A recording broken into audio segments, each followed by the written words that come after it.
তৃণমূল ধরাশয়ে অভিষেকের বাড়িতে উড়ল গেরুয়া ধ্বজ।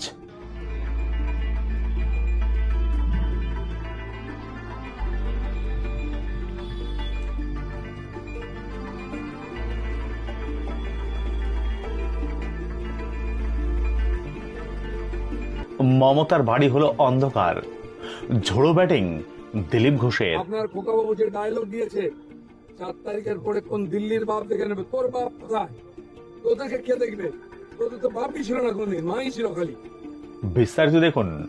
অবশেষে মমতা অভিষেকের বাড়িতে নিরাপত্তার কাটছাট সরল সিজার ব্যারিকেড থেকে স্ক্যানার।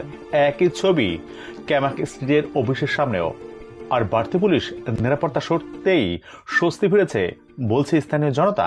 অভিষেক বন্দ্যোপাধ্যায় 2 ঠিকানা কালীঘাট রোড ও হরিশ মুখার্জি রোডের বাড়ির সামনে থেকে অতিরিক্ত নিরাপত্তা প্রত্যাহার করা হয়েছে।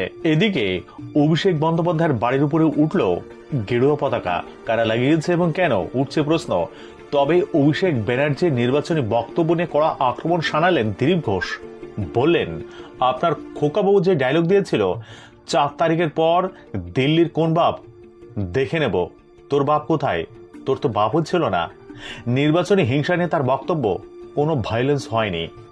আমি খড়গপুরে বলতে পারি টিএমসির লোকেরা টিএমসিকে মারছে। এদিন দিলীপবাবু ঠিক কি বলেছেন? কোনো ভায়োলেন্স হয়নি। আমি খড়গপুরে বলতে পারি টিএমসির লোকেরা টিএমসির অফিস ভাঙছে, দখল করছে, মারছে। জোর করে পুলিশ দিয়ে লোককে টিএমসি করানো হতো। তারা 5 বছর নয় 15 বছর অত্যাচার সহ্য করেছে। জনরোষ কাকে বলে দেখে নিন, এখনো হয়নি। আমরা বলেছি হিংসা নয়। কোথায় কোথায় টিএমসির নেতারা কুণাল ঘোষ, ববি হাকিম বলতে এটা জনরোষ, আমাদের লোক মার্কেট। আমি বলবো একবার জনরোষ দেখাবো, যে গায়ে কাপড় থাকবে না, চামড়া থাকবে না।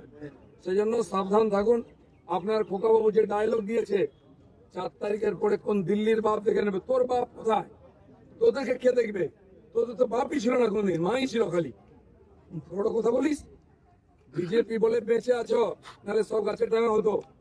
এখন আমি বলছি আমাদের কর্মীদেরকে ছাগলদের মেরে বদনাম হইও না, ছুঁচো মেরো না, মারলে বাঘ মেরো, সিংহ মেরো, দিলীপ ঘোষের শাড়ি পরা ড্রল তার একদম জীবন্ত নমুনা।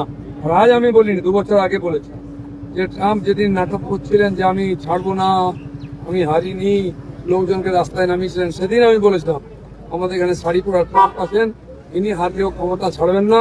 দেখুন সেটা ঠিক হয়েছে, ওনার মতোই না করছে।